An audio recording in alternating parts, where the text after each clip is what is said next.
ಆತ್ಮೀಯ ವೀಕ್ಷಕರೇ ನಮಸ್ಕಾರ. ಶುಭೋದಯ ಕರ್ನಾಟಕ ಕಾರ್ಯಕ್ರಮಕ್ಕೆ ತಮಗೆಲ್ಲರಿಗೂ ಪ್ರೀತಿಯ ಸ್ವಾಗತ.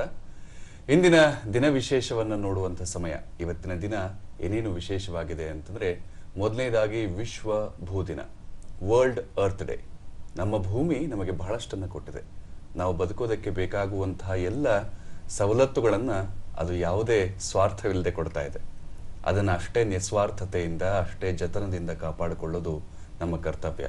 ನಮಗೆ ಸಿಕ್ಕಿರುವಂತಹ ಶುದ್ಧವಾದಂಥ ಗಾಳಿ, ಕುಡಿಯೋದಕ್ಕೆ ಸಿಗುವಂಥ ಶುದ್ಧವಾದಂಥ ನೀರು, ನಮ್ಮ ಸುತ್ತಮುತ್ತಲಿನ ಪರಿಸರ ಎಲ್ಲವೂ ಕೂಡ ಪ್ರಕೃತಿದತ್ತವಾಗಿ ನಮಗೆ ಸಿಕ್ಕಿರುವಂಥದ್ದು. ಹಾಗಾಗಿ ನಮ್ಮ ಪ್ರಕೃತಿಯನ್ನು ಕಾಪಾಡಿಕೊಳ್ಳೋದು ನಮ್ಮ ಆದ್ಯ ಕರ್ತವ್ಯ.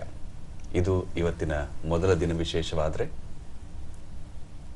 ಇನ್ನೊಂದು ದಿನ ವಿಶೇಷ ಭಾರತದ ಸನಾತನ ಸಂಸ್ಕೃತಿಯನ್ನ ಎತ್ತಿ ಹಿಡಿದಂತಹ ಶ್ರೀ ರಾಮಾನುಜಾಚಾರ್ಯರ ಜಯಂತಿ ಇವತ್ತು. ವಿಶಿಷ್ಟಾದ್ವೈತದ ಪ್ರತಿಪಾದಕರಾದಂತಹ ಶ್ರೀ ರಾಮಾನುಜಾಚಾರ್ಯರು ಬಹುದೊಡ್ಡ ವಿದ್ವಜ್ಜನರ, ಪೀಳಿಗೆಯೇತರ ಪೀಳಿಗೆಯ ಜನರ ಭಾವನೆಗಳನ್ನು ಬಹಳ ಎತ್ತರಕ್ಕೆ ತೆಗೆದುಕೊಂಡು ಹೋದಂಥವರು, ಅವರ ಆಧ್ಯಾತ್ಮಿಕ ಚಿಂತನೆಗಳನ್ನು ಎತ್ತರಕ್ಕೆ ತೆಗೆದುಕೊಂಡು ಹೋದಂಥವರು ಮತ್ತು ಬಹುಜನರ ಜ್ಞಾನದ ಪರಿಧಿಯನ್ನು ಹಿಗ್ಗಲಿಸಿದಂತಹ ಮಹಾತ್ಮರು. ಅವರ ಜಯಂತಿಯನ್ನು ಇವತ್ತು ನಾವು ಆಚರಿಸ್ತಾ ಇದ್ದೀವಿ.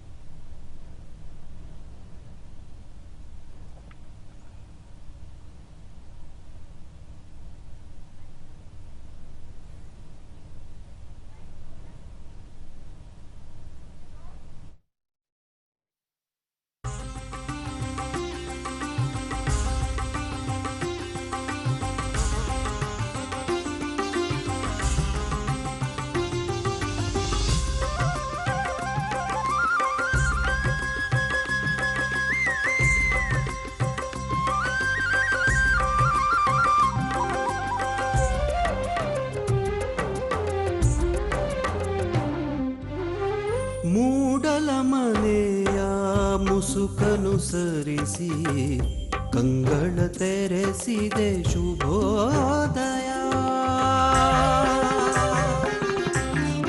ಮೂಡಲ ಮನೆಯ ಮುಸುಕನು ಸರಿಸಿ ಕಂಗಳ ತೆರೆಸಿದೆ ಶುಭೋದಯ.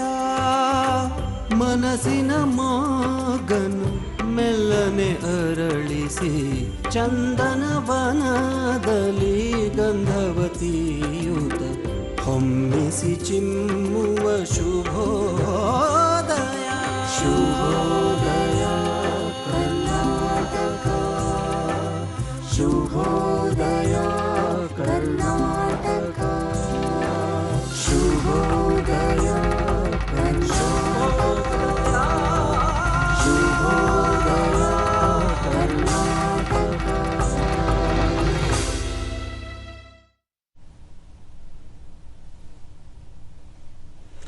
ಆತ್ಮೀಯ ವೀಕ್ಷಕರೇ ನಮಸ್ಕಾರ. ಶುಭೋದಯ ಕರ್ನಾಟಕ ಕಾರ್ಯಕ್ರಮಕ್ಕೆ ತಮಗೆಲ್ಲರಿಗೂ ಪ್ರೀತಿಯ ಸ್ವಾಗತ.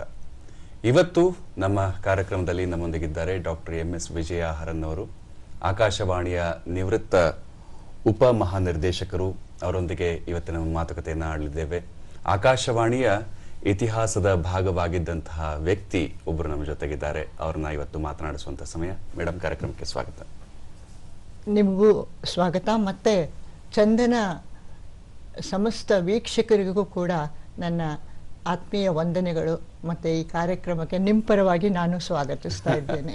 ನಿಜ, ಯಾಕಂತಂದ್ರೆ ಅವರು ಹೀಗೆ ಸ್ವಾಗತಿಸೋದ್ರಲ್ಲಿ ಅರ್ಥವೂ ಇದೆ. ಈ ರೀತಿಯಾಗಿ ಎಷ್ಟು ಕಾರ್ಯಕ್ರಮಗಳನ್ನ ನೀವು ಮಾಡಿದಿರಿ, ನಡೆಸ್ಕೊಟ್ಟಿದ್ದೀರಿ. ಹಾಗಾಗಿ ನಿಮ್ಮನ್ನ ಇವತ್ತು ಇಲ್ಲಿ ಕೂಡಿಸ್ಕೊಂಡು ಮಾತನಾಡೋದು ನಮ್ಮ ಒಂದು ಸುಯೋಗ. ಅವರ ಕಾರ್ಯಕ್ರಮವನ್ನು ಪ್ರಾರಂಭ ಮಾಡೋದಕ್ಕಿಂತ ಮುಂಚೆ ಇವತ್ತಿನ ಒಂದೊಳ್ಳೆ ಮಾತನ್ನ ನೋಡುವಂತಹ ಸಮಯ. ಒಂದೊಳ್ಳೆ ಮಾತಿನಲ್ಲಿ ಏನಿದೆ ಅಂತ ನೋಡುವಂತ ಸಮಯ.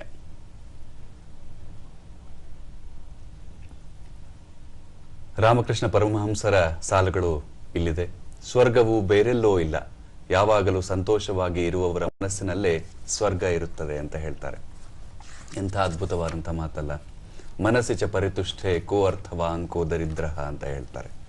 ಯಾರು ಮನಸ್ಸಿನಿಂದ ಸಂತುಷ್ಟರಾಗಿರ್ತಾರೋ ಆತನಿಗಿಂತ ಸಿರಿವಂತ ಜಗತ್ತಿನಲ್ಲಿ ಇಲ್ಲ ಅಂತ. ಹಾಗೆ ಎಲ್ಲಿ ಸುಖವಾಗಿ ಸಂತೋಷವಾಗಿ ಇರ್ತಾರೋ ಅಲ್ಲಿ ಸ್ವರ್ಗ ನೆಲೆಸಿರುತ್ತೆ. ಇಂಥ ಅದ್ಭುತವಾದ ಮಾತುಗಳೊಂದಿಗೆ ಇವತ್ತಿನ ಕಾರ್ಯಕ್ರಮ ಪ್ರಾರಂಭ ಮಾಡ್ತಾ, ನಮ್ಮ ಅತಿಥಿಗಳು ಭಾರತದ ಬಾನುಲಿ ಕ್ಷೇತ್ರ ಏನಿದೆ ಆಕಾಶವಾಣಿಯ ಒಂದು ಬಹುದೊಡ್ಡ ಭಾಗವಾಗಿದ್ದಂಥವ್ರು. ಹಾಗಾಗಿ ಮೇಡಮ್, ಮೊದಲೇದಾಗಿ ಇವತ್ತಿನ ಕಾರ್ಯಕ್ರಮ ಸಂಚಿಕೆ ಶುರು ಮಾಡುವಾಗ ಆಕಾಶವಾಣಿ ಬಗ್ಗೆ ನೀವು ಕವಿತೆಗಳನ್ನ ಕೂಡ ಬರೆದಿದ್ದೀರಿ, ಅದ್ರ ಬಗ್ಗೆ ದೊಡ್ಡ ಪುಸ್ತಕವನ್ನೇ ಬರೆದಿದ್ದೀರಿ, ಅದ್ರ ಬಗ್ಗೆ ಮುಂದೆ ಮಾತಾಡೋಣ. ಆದ್ರೆ ಆಕಾಶವಾಣಿ ಬಗ್ಗೆ ಬರೆದಿರುವಂತಹ ಒಂದು ಕವಿತೆ, ಅದರಿಂದ ನಾವು ಕಾರ್ಯಕ್ರಮ ಶುರು ಮಾಡೋಣ. ಸಂತೋಷವಾಗಿ. ಆಕಾಶವಾಣಿಯ ಅಮೃತ ಮಹೋತ್ಸವ ಸಂದರ್ಭದಲ್ಲಿ ನಾನು ಅದಕ್ಕಾಗಿ ವಿಶೇಷವಾಗಿ ಈ ಒಂದು ಸಣ್ಣ ಕವನನ ರಚಿಸಿದೆ.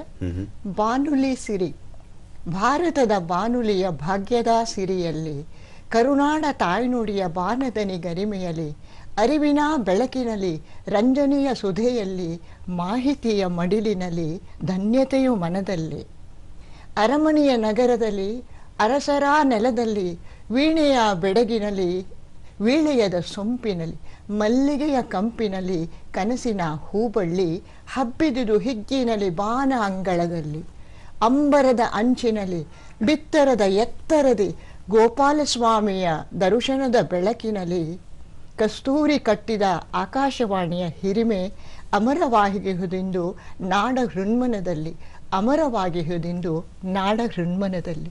ವಾ, ಬಹುಶಃ ಈ ಇಂಥ ಒಂದು ಕವಿತೆ ರಚನೆ ಮಾಡ್ತೀನಿ ಅಂತ ನೀವು ಕೂಡ ಯಾವತ್ತು ಕಲ್ಪನೆ ಮಾಡ್ಕೊಂಡಿರ್ಲಿಕ್ಕಿಲ್ಲ. ಆಕಾಶವಾಣಿಗೆ ಬರೋದಕ್ಕಿಂತ ಮುಂಚೆ ನೀವು ಆಕಾಶವಾಣಿಗೆ ಉದ್ಘೋಷಕಿಯಾಗಿ ಸೇರ್ಕೊಳ್ತೀರಿ. ಆ ಸೇರ್ಕೊಂಡಂತ ಕಥೆ ಒಂಥರ ರೋಚಕ.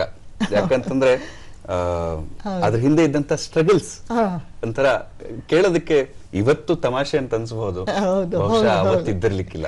ಆ ಕಥೆ ಹೇಳ್ಬೇಕು ನೀವು. ಈಗ ನೋಡಿ, ನಾನು ಆಕಾಶವಾಣಿಗೆ ಸೇರ್ತೀನಿ ಅನ್ನೋ ಕನಸಿನಲ್ಲೂ ಆ ಒಂದು ಕಲ್ಪನೆ ಇರಲಿಲ್ಲ. ಯಾಕೆ ಅಂತಂದರೆ, ನನಗೆ ಆವಾಗ ಒಂದು 19 ವರ್ಷ ಆಗಿತ್ತು. MA ತರಗತಿಯಲ್ಲಿ ಓದ್ತಾ ಇದ್ದೆ ನಾನು ಬೆಂಗಳೂರು ವಿಶ್ವವಿದ್ಯಾನಿಲಯದಲ್ಲಿ. ನಮ್ಮ ಮನೆಯಲ್ಲಿ ನಮ್ಮ ಅಣ್ಣ ಗುರುರಾಜ್ ಅಂತ ಇದ್ದರು. ಅವರು ಆಕಾಶವಾಣಿ ನಾಟಕಗಳಿಗೆ ಭಾಗವಹಿಸ್ತಾ ಇದ್ದರು ಕಲಾವಿದರಾಗಿ. ಆಗ ನಮ್ಮ ಬಾನುಲಿ ಕ್ಷೇತ್ರ ಕಂಡಂಥ ದಿಗ್ಗಜ ನಾಟಕ ಚಕ್ರವರ್ತಿ ಅಂತಲೇ ಹೇಳ್ಬೋದು ಡಾಕ್ಟರ್ ವಸಂತ್ ಕೌಲಿ. ರಂಗನಾಟಕದಲ್ಲೂ ಪರಿಣತರವರು, ವೃತ್ತಿರಂಗಭೂಮಿ ಆಗ್ಬೋದು, ಆಕಾಶವಾಣಿ ನಾಟಕ ಆಗಬಹುದು, ಎಲ್ಲದರಲ್ಲೂ ಅವರು ಅಲ್ಲಿ ಪ್ರೊಡ್ಯೂಸರ್ ಆಗಿದ್ದರು. ಹೀಗಾಗಿ ನಮ್ಮ ಅಣ್ಣ ಅಲ್ಲಿ ಹೋಗ್ತಿದ್ರಿಂದ ನನಗೆ ಆಕಾಶವಾಣಿಲಿ ನಾಟಕಗಳನ್ನು ಹೇಗೆ ಮಾಡ್ತಾರೆ, ರಂಗನಾಟಕಗಳು ನೋಡಿದ್ದೆ. ಆ ಕುತೂಹಲ ಆಯಿತು. ಅಣ್ಣ ನನ್ನೂ ಕರ್ಕೊಂಡು ಹೋಗುವುದು. ಸರಿ, ಒಂದ್ಸಲ ಕರ್ಕೊಂಡು ಹೋಗಿದ್ರು ನಮ್ಮಣ್ಣ. ಕೌಲಿ ಅವರಿಗೆ ಪರಿಚಯ ಮಾಡಿಸಿದ್ರು. ಇವಳು ನನ್ನ ತಂಗಿ MA ಓದ್ತಾ ಇದ್ದಾಳೆ, ಹೀಗೆ ನಾಟಕ ನೋಡಬೇಕು ಅಂತ ಬಂದಿದ್ದಾಳೆ ಅಂತ. MA ಓದ್ತಿದ್ಯೇನಮ್ಮ, ಕನ್ನಡ ಸಾಹಿತ್ಯ ಎಲ್ಲ ಓದಿದ್ಯಾ? ಹ್ಞೂ, ಓದ್ತಾ ಇದ್ದೀನಿ. ಪಂಪ ರನ್ನ, ಹ್ಞೂ. ಪಂಪಂದೊಂದು ಪದ್ಯ ಹೇಳ್ತೀಯಾ? ನೋಡಿದ್ದು ವಿಕ್ರಮಾರ್ಜುನ ವಿಜಯ ಅವ್ರ ಟೇಬಲ್ ಮೇಲಿತ್ತು. ಅದನ್ನು ಕೊಟ್ಬಿಟ್ಟು ಯಾವ್ದಾರೊಂದು ಸ್ಪಷ್ಟವಾಗಿ ಅದನ್ನ ಅರ್ಥ ಸಹಿತ ಹೇಳಕ್ಕೆ ಆಗುತ್ತೆ. ನಾನು ತಕ್ಷಣ ಹೇಳಿದೆ, ಚಾಗದ ಭೋಗದ ಅಕ್ಕರದ ಗೇಯದ ಗೊಟ್ಟಿಯ ಅಲಂಪಿನಿಂಪುಗಳು ಆಗರಮಾದ ಮಾನಿಸರೆಯೇ ಮಾನಿಸರ್. ಅಂಥವರಾಗಿ ಏನಾಗಿ ಪುಟ್ಟಲ್ಲಿ ಏನಾಗಿಡೋದು. ಈ ಒಂದು ಪದ್ಯನ ಅದನ್ನ ಮಾನವಸರಾಗಿ ಪುಟ್ಟಲು ಮೈದುಂಬಿಯಾಗಿ ಮೇನ್ ಕೋಗಿಲೆಯಾಗಿ ಪುಟ್ಟುವುದು ನಂದನದೊಳು ವನವಾಸಿ ದೇಶದೊಳು ಅನ್ನೋದನ್ನು ಓದ್ದೆ. ಆಮೇಲೆ ನೆನೆಯದಿರಣ್ಣ ಭಾರತದೊಳು ಇನ್ ಪೆರರಾರಮನ್ ಒಂದೇ ಚಿತ್ತದಿಂ ನೆನೆವಡೆ ಕರ್ಣನಂ ನೆನೆಯ, ಕರ್ಣನ ಏರು ಕರ್ಣನ ಅಂಕು. ಈ ಪದ್ಯವನ್ನು ಕೂಡ ನಾನು ಸೊಗಸಾಗಿ ಅರ್ಥ ಪದವಿಭಾಗ ಮಾಡ್ಕೊಂಡು ಓದಿದ್ದು ಕವಲಿಯವರಿಗೆ ತುಂಬ ಸಂತೋಷ ಆಯಿತು.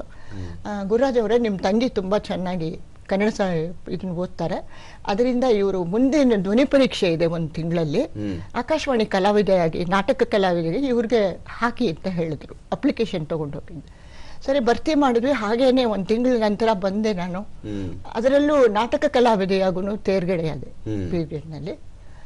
ಕವಲಿಯವರು ಮೊಟ್ಟ ಮೊದಲನೇದಾಗಿ ಶಿವರಾಮ್ ಕಾರಂತರ ಚೋಮನಜೋಡಿ ನಾಟಕ ಮಾಡ್ತಾ ಇದ್ರು. ಅದರಲ್ಲಿ ನನಗೆ ಬೆಳ್ಳಿ ಪಾತ್ರನ ಕೊಟ್ಟರು, ಅದರಿಂದ ನಿರ್ವಹಿಸಿದೆ. ಆ ನಂತರ ಅವ್ರಿಗೆ ನಾನು ಹಳಗನ್ನಡ ಚೆನ್ನಾಗಿ ಓದ್ತೀನಿ ಅನ್ನೋದೊಂದು ಅಭಿಪ್ರಾಯ ಆಯಿತು. ಭೂಪತಿಯು ಕವಿಯಾಗಿ, ಕವಿ ಚಮೂಪತಿಯಾಗಿ ಅನ್ನೋದು ಸೊಗಸಾದಂಥ ಒಂದು ಹಳಗನ್ನಡ ಸಾಹಿತ್ಯವನ್ನ ಆಧರಿಸಿದಂಥ ರೂಪಕ ಮಾಡಿದ್ರು. ಅದರಲ್ಲಿ ನನ್ನನ್ನು ನಿರೂಪಕಿಯಾಗಿ ಕೂಡ ತಗೊಂಡಿದ್ರು. ಸೊ ಕವಲಿಯವರಿಗೆ ಒಂಥರ ನಾನು ತುಂಬಾ ಅಚ್ಚುಮೆಚ್ಚಿನ ವಿದ್ಯಾರ್ಥಿನಿ ಅಂತ ಹೇಳಕ್ಕೆ ಇಷ್ಟಪಡ್ತೀನಿ ನಾನು. ಹಾಗಾಗಿ ಅವರು ಅದರ ನಂತರ ಅನೌನ್ಸರ್ ಹುದ್ದೆಗಳಿಗೆ ಕರೆದಿದ್ರು. ಸುಮಾರು 13 ಅನೌನ್ಸರ್ ಹುದ್ದೆಗಳು ಆವಾಗ ಖಾಲಿ ಇತ್ತಿದ್ವು, ತುಂಬಬೇಕಾಗಿತ್ತು. ಕರ್ನಾಟಕದಲ್ಲಿ ಆಗ 6 ಆಕಾಶವಾಣಿ ಕೇಂದ್ರಗಳು ಮಾತ್ರ ಇದ್ದಿದ್ದು. ಭದ್ರಾವತಿ, ಮಂಗಳೂರು, ಗುಲ್ಬರ್ಗ, ಮತ್ತೆ ಈ ಕಡೆ ಧಾರವಾಡ, ಮೈಸೂರು, ಬೆಂಗಳೂರು 6 ಸ್ಟೇಷನ್. ಇದಕ್ಕೆಲ್ಲ ಭರ್ತಿ ಮಾಡೋದಿತ್ತು. ನಾನು ಆವಾಗ MA ಬಂದಿದ್ದೆ ಒಂದ್ಸಲ. ಬಂದಾಗ ಕವಲಿಯವರು ಹೇಳಿದ್ರು ಈ ಥರ ಪರೀಕ್ಷೆ ಇದೆ ಹಾಕಿ. ನಾನು ಇಲ್ಲ ಸರ್, MA ಓದ್ತಾ ಇದ್ದೀನಿ, ನಾನು ಫೈನಲ್ ಎಕ್ಸಾಮ್ಗೆ ತೊಂದರೆ ಆಗುತ್ತೆ, ಅದರಿಂದ ನನಗೆ ಕಷ್ಟ ಆಗುತ್ತೆ, ಇದು ಹಾಕಿದ್ರೆ ಕೆಲಸ ಸಿಕ್ಕಿದೆ. ಯಾರಮ್ಮ ನಿನಗೆ ಹಾಕಿದ ತಕ್ಷಣ ಕೆಲಸ ಯಾರು ತಕ್ಷಣ ಕೊಡೋದಿಲ್ಲ ಆಯಿತಾ, ಅದಕ್ಕೆಲ್ಲ ಸಮಯ ಬೇಕಾಗುತ್ತೆ, ನಿಂದು MAನೂ ಮುಗಿದೋಗ್ಬಿಡುತ್ತೆ ಅಷ್ಟೊತ್ತಿಗೆ, ಹಾಕಿ ಸುಮ್ಮನೆ ಹೋಗ್ಬನ್ನಿ ಹಾಕಿ. ನಮ್ಮ ಅಕ್ಕನೂ ಅಲ್ಲಿ ಸುಧಾ ಸುದರ್ಶನ್ ಅಂತಂದ್ಬಿಟ್ಟು ಅವರು ಕೂಡ ಮುಂದೆ ಆಕಾಶವಾಣಿಲಿ ಬೆಂಗಳೂರು ವಿವಿಧ ಭಾರತಿ ಕ್ಷೇತ್ರದಲ್ಲಿ ಉದ್ಘೋಷಕಿಯಾಗಿ ಸೆಲೆಕ್ಟ್ ಆದರು. ಅವರು ಮೈಸೂರು ಆಕಾಶವಾಣಿಗೆ ಫಸ್ಟ್ ಸೆಲೆಕ್ಟ್ ಆದರು. ನಾವಿಬ್ಬರು, ಅವರು ಹಿಂದಿ ಪಾಠದಲ್ಲೂ ಭಾಗವಹಿಸ್ತಾ ಇದ್ರು. ಅವರು ನಾವಿಬ್ಬರನ್ನೂ ಕಳಿಸಿದ್ರು, ಅವರು ಅಪ್ಲಿಕೇಶನ್ ಭರ್ತಿ ಮಾಡಿ ಹೋಗಿ ಅಂತ. ನಾನು ಮತ್ತೆ ಹೇಳಿದೆ ಇಲ್ಲ ಸರ್, ನಮ್ಮ ಮನೇಲಿ ನಮ್ಮ ತಂದೆ ಬೈತಾರೆ ಓದೋವಾಗೆಲ್ಲ ಇದು ಮಾಡಿದ್ರೆ, ಆಮೇಲೆ ಪೋಸ್ಟಲ್ ಆರ್ಡರ್ಗೂ ದುಡ್ಡು ಕೊಡಲ್ಲ ಅವರು ಅಂತ ಹೇಳಿದೆ. 6 ರೂಪಾಯಿ ಪೋಸ್ಟಲ್ ಆರ್ಡರ್ ಬೇಡ ಅಂತ ಒಟ್ಟಿನಲ್ಲಿ ತಪ್ಪಿಸ್ಕೊಳ್ಳೋದಕ್ಕೆ ಹೇಳಿ ಅವರೇ ಜೋಬಿಂದ 20 ರೂಪಾಯಿ ತೆಗೆದು ಕೊಟ್ಟರು ನಮಗೆ. ಅಂತ ಮಹಾನುಭಾವ ಆಯ್ತು. ಅಂದ್ರೆ ಅವರ ನನ್ನ ಧ್ವನಿ ಬಗ್ಗೆ ಅವ್ರಿಗೆ ಅಂತ ಒಂದು ಒಳ್ಳೆ ಅಭಿಪ್ರಾಯ ಇತ್ತು ಅಂತ. ಸೊ ಹೀಗಾಗಿ ಕೊನೆಯಲ್ಲಿ ಧ್ವನಿ ಪರೀಕ್ಷೆ ಆಯಿತು, ನಾವು ತೇರ್ಗಡೆ ಆದೆ. ನನಗೆ ಭದ್ರಾವತಿ ಆಕಾಶವಾಣಿಗೆ ಮೊದಲೇ ಉದ್ಘೋಷಕಿಯಾಗಿ ಅಲ್ಲಿ ಕೆಲಸಕ್ಕೆ ಪ್ರಾರಂಭ ಮಾಡಿದೆ ನಾನು. ನನ್ನ ಉದ್ಘೋಷಣೆ ಫಸ್ಟ್ ಅನೌನ್ಸ್ಮೆಂಟ್ ನೆನಪಿದೆಯಾ ಮೇಡಮ್? ಖಂಡಿತ. ಒಂದೇ ಮಾತರಂ, ಆಕಾಶವಾಣಿ ಭದ್ರಾವತಿ ನಿಲಯದ ಮೊದಲ ಪ್ರಸಾರವನ್ನು ಪ್ರಾರಂಭಿಸುತ್ತಿದ್ದೇವೆ, ತರಂಗಾಂತರ ಎಷ್ಟು ಅಂತ. ಹೀಗೆ ಟೆಕ್ನಿಕಲ್ ಏನೇನ್ ನಡೀತಿತ್ತು ಅವಾಗ? ನೋಡಿ, ಒಂದು ನಿಮ್ಮ ಅನೌನ್ಸ್ಮೆಂಟ್ ಗಳು ಒಂದ್ ಕಡೆ ಆದ್ರೆ, ತಾಂತ್ರಿಕವಾಗಿ ಮೊದಲನೇ ಸಲ ಬಾನುಲಿ ಕರ್ನಾಟಕಕ್ಕೆ ಬಂದಿದ್ದು, ಅದು ಮೊದಲನೇ ಟೆಲಿಕಾಸ್ಟ್. ಹೌದು, ಟೆಕ್ನಿಕಲಿ ಏನೇನು ನಡೀತಾ ಇತ್ತು ನೆನಪಿದೆ? ಈಗ ನೋಡಿ, ನಾವು ಆಕಾಶವಾಣಿಗೆ ಸೇರಿದ್ದು ನಾನು 70ರ ದಶಕ. ಆವಾಗ ಆಗ ಈಗಿನಷ್ಟು ತಾಂತ್ರಿಕತೆ ಮುಂದುವರೆದಿರಲಿಲ್ಲ. ನಮಗೆ ಏನಿತ್ತು, ಸ್ಟುಡಿಯೋದಲ್ಲಿ ಭದ್ರಾವತಿನಲ್ಲಿ, ಅದು ದೊಡ್ಡ ನಗರ ಬೇರೆ ಕಡೆ, ಸುಣ್ಣದ ಹಳ್ಳಿ ಅಂತ ಇದೆ, ಅಲ್ಲಿ ಟ್ರಾನ್ಸ್ಮಿಟರ್ಸ್ ಇತ್ತು. ಅಲ್ಲಿ ಒಂದು ಸಣ್ಣ ಸ್ಟುಡಿಯೋ ಈ ತರ, ಅಲ್ಲಿಗೆ ನಾವು ದಿನ ಹೋಗ್ಬೇಕಾಗಿತ್ತು ಬೆಳಿಗ್ಗೆ. ಅದು ನಗರದಿಂದ 5-6 ಕಿಲೋಮೀಟರ್ ದೂರ ಹಳ್ಳಿ. ಮಧ್ಯದಲ್ಲಿ ನಮಗೆ 2 ರೈಲ್ವೆ ಗೇಟ್ ಬರ್ತಾ ಇತ್ತು. ಆ ರೈಲ್ವೆ ಗೇಟ್ ನಾವು ಬೆಳಿಗ್ಗೆ ಶಿಫ್ಟ್ ಅಂದ್ರೆ 5 ಗಂಟೆ ವೇಳೆಗೆ ಅಲ್ಲಿ ಇರ್ಬೇಕಾಗಿತ್ತು ಮುಂಚಿತವಾಗಿ. ಈ 2 ರೈಲ್ವೆ ಗೇಟ್ಗಳನ್ನ ಕ್ರಾಸ್ ಮಾಡ್ಕೊಂಡು ಹೋಗ್ಬೇಕಾದ್ರೆ ಮನೆ 3:15 ನಮ್ಗೆ ಪಿಕಪ್ ಬರೋದು. ಅಲ್ಲಿ 4:15 2 ರೈಲು ಹೋಗೋಕ್ ಮುಂಚೆ ನಮ್ ಕಾರ್ ಹೊಟ್ಟೋಗ್ಬೇಕು ಆ ಕಡೆಗೆ. ಇಷ್ಟೆಲ್ಲ ಆಗಿ ನಾವು ಅಲ್ಲಿಗೆ ತಲುಪ್ತಾ ಇದ್ವಿ. ಒಂದ್ಸಲ ನನ್ನ ಅನುಭವದಲ್ಲಿ ಹೇಳೋದಾದ್ರೆ, ಒಬ್ಬ ನಮ್ಮ ಶಿಫ್ಟ್ನಲ್ಲಿ ಇಂಜಿನಿಯರ್ಸು, ನಾವು ಅನೌನ್ಸರ್ಸ್ ಒಂದು 5 ಜನ ಒಂದು ಕಾರ್ನಲ್ಲಿ ಇರ್ತಾ ಇದ್ವಿ. ಅವ್ರು ತಡವಾಗಿ ಬಂದಿದ್ದಕ್ಕೆ ರೈಲ್ವೆ ಗೇಟ್ ಹಾಕ್ಬಿಡ್ತು. ನಮಗೆ ತುಂಬಾ ಟೆನ್ಷನ್ ಆಯ್ತು, ಅಲ್ಲಿಗೆ ತಲುಪಬೇಕಲ್ಲ. ತಕ್ಷಣ ಏನ್ ಮಾಡಿದ್ರು ನಮ್ಮ ಇಂಜಿನಿಯರು, ವಿಕೆಟ್ ಗೇಟ್ ಅಲ್ಲೊಂದು ಮಧ್ಯ ಇರುತ್ತೆ ನೋಡಿ, ವಿಜಯ ಅವರೇ ಆ ಕಡೆ ಬನ್ನಿ ಅಂತ ಅಂದ್ಬಿಟ್ಟಿದ್ದಾರೆ. ಇಳಿದು ಆ ಕಡೆಯಿಂದ ಅಲ್ಲೊಬ್ಬರು ಹಾಲು ಮಾರೋನು ಅವನ ಡಬ್ಬಗಳನ್ನೆಲ್ಲ ಇಟ್ಕೊಂಡಿದ್ದ ಹಾಲು ಮಾರೋದಕ್ಕೆ ಅಂತ. ಅವನ ಡಬ್ಬನೆಲ್ಲ ಇಳಿಸ್ಬಿಟ್ಟು ಹತ್ತಿ ಸೈಕಲ್ ಅಂತಂದ್ರು. ನಾನು ಹಿಂದ್ಗಡೆ ಸೈಕಲ್ ಇಟ್ಕೊಳ್ಳಿ ಭದ್ರವಾಗಿ, ಏನಾಗಲ್ಲ. ಸೀದಾ ಅವ್ರು ಒಂದೇ ಸ್ಪೀಡಲ್ಲಿ ಟ್ರಾನ್ಸ್ಮಿಟರ್ಗೆ ತಲುಪಿದ್ರು, ಸುಣ್ಣದ ಹಳ್ಳಿಗೆ. ಆಯ್ತಾ, ನಾವು ಅಲ್ಲಿ ಸ್ಟುಡಿಯೋದಲ್ಲಿ ಹೋಗೋ ವೇಳೆಗೆ ಅಲ್ಲಿ ಆಕಾಶವಾಣಿ ಪ್ರಾರಂಭ ಆಗಿದೆ ಅನ್ನೋವಾಗ ಒಂದು ಟೋನ್ ಅಂತ ಕೊಡ್ತೀವಿ ನಾವು. ಅಂದ್ರೆ ಸ್ಟುಡಿಯೋ ಇಸ್ ರೆಡಿ ಅಂತ ಅಂದ್ಬಿಟ್ಟು ಇಂಜಿನಿಯರ್ಸ್ ಒಂದು ಟೋನ್ ಕೊಡೋದು ಗೊತ್ತೇ ಇತ್ತು. ಅದಾದ ಮೇಲೆ ಸಿಗ್ನೇಚರ್ ಟ್ಯೂನ್ ಹಾಕ್ತೀವಿ 2 ನಿಮಿಷ. ಅಷ್ಟು ವೇಳೆಗೆ ಒಳಗಡೆಗೆ ಹೋಗಿ ಕೂತೆ ನಾನು. ಆಯ್ತಾ, ಕೂತ್ಕೊಂಡು ಯಾವ ಬರ್ಕೊಳ್ಬೇಕು ಪದ್ಧತಿ ಎಲ್ಲ ನಿಮಗೆ ಗೊತ್ತಲ್ಲ, ಅನೌನ್ಸ್ಮೆಂಟ್ಗೆ ಅದೆಲ್ಲ ಆಕಾಶವಾಣಿಲಿ ಶಿಸ್ತಿದೆ, ಬರ್ಕೊಳ್ಬೇಕು, ಪ್ರಸಾರ ನಿರ್ವಾಹಕರು ಅದನ್ನ ಅಪ್ರೂವ್ ಮಾಡಬೇಕು ಇತ್ಯಾದಿಗಳೆಲ್ಲ. ಸಮಯ ಇಲ್ವಲ್ಲ, ಎಲ್ಲ ನೆನಪಿನ ಶಕ್ತಿನಲ್ಲಿ ನನಗೆ ಯಾವ ದೇವರು ಆವಾಗ ಕೃಪೆ ತೋರಿಸಿದ್ನು, ಆವತ್ತಿನ ಕಾರ್ಯಕ್ರಮ ಎಲ್ಲಾನು ನಾನು ನಿರರ್ಗಳವಾಗಿ ಪ್ರಸಾರನ ಪ್ರಾರಂಭ ಮಾಡಿದೆ. ಈ ತರ ಅನುಭವ ಒಂಥರ ನಮ್ಮನ್ನ ಗಟ್ಟಿಗೊಳಿಸುತ್ತೆ ಅಂತ ಒಂದೊಂದ್ಸಲ ಅನ್ಸುತ್ತೆ. ಆಮೇಲೆ ಇದು ಹೋಗೋ ಕ್ರಮದ ಬಗ್ಗೆ, ಇನ್ನೊಂದು ತಾಂತ್ರಿಕತೆ ಬಗ್ಗೆ ನೀವು ಹೇಳಿದ್ರಿ ಅಲ್ಲ. ಈಗ ನೋಡಿ, ನಮ್ಮ ಆಕಾಶವಾಣಿ ಸ್ಟುಡಿಯೋಗಳು ಇದೆಲ್ಲ ಎಷ್ಟು ಅಡ್ವಾನ್ಸ್ ಆಗಿದೆ ತಾಂತ್ರಿಕತೆ ಅಂತಂದ್ರೆ ಮೆಚ್ಚಬೇಕು. ಡಿಜಿಟಲೈಸೇಷನ್, ಕಂಪ್ಯೂಟರೈಸೇಷನ್ ಇದೆಲ್ಲ ಆಗಿ ತುಂಬ ಸಲೀಸಾಗಿ ಅದರಲ್ಲೂ ಪರಿಣತಿ ಬೇಕಿಲ್ಲ ಅಂತಲ್ಲ, ಆದರೆ ಆಗಿನಷ್ಟು ಕಷ್ಟ ಇಲ್ಲ. ಆಗ ಏನಂದ್ರೆ ನಮಗೆ ಸ್ಟುಡಿಯೋದಲ್ಲಿ ಎಲ್ಲ ರೌಂಡ್ ಫೇಡರ್ಸ್ ಇರ್ತಾ ಇತ್ತು, ದೊಡ್ಡ ಕನ್ಸೋಲು, ಮುಕ್ಕಾಲು ಇಂಜಿನಿಯರ್ ಮಾಡೋ ಕೆಲಸ ನಾವು ಮಾಡ್ತಾ ಇದ್ವಿ.